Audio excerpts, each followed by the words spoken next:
მოგესალმებით მეგობრებო, დღეს ერთ პატარა საინტერესო ამბავს მოგიყვებით.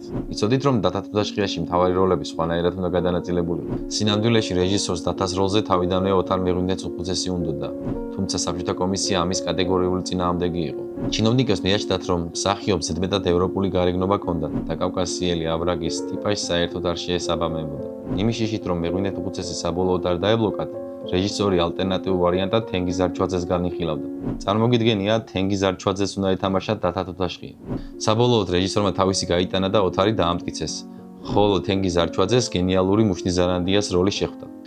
სწორედ ამ ამბავმა შექმნა ქართულ კინოს ისტორიაში ყველაზე დასამახსოვრებელი მტრების ტანდემი. ასევე ერთი მნიშვნელოვანი ფაქტი. ეს ფილმი კინაღამ საერთოდ აკრძალეს. მოსკოვში მიაჩნდათ, რომ თუთაშხია საბჭოთა კავშირის იდეოლოგიურ მტერს აზნაურს აკეთილშობილებდა. ფილმი გადარჩა მხოლოდ მას შემდეგ, როცა ედუარდ შევარდნაძემ პირადად დაურეკა კგბ-ს თავმჯდომარეს და დაარწმუნდა, რომ თუთაშხია რეალურად მეფის რეჟიმის წინააღმდეგ მებრძოლი რევოლუციონერი იყო. თქვენი აზრით, თენგიზ არჩვაძეს მოუხდებოდა დათა თუთაშხიას როლი? დამიწერეთ კომენტარებში. აბა დროებით.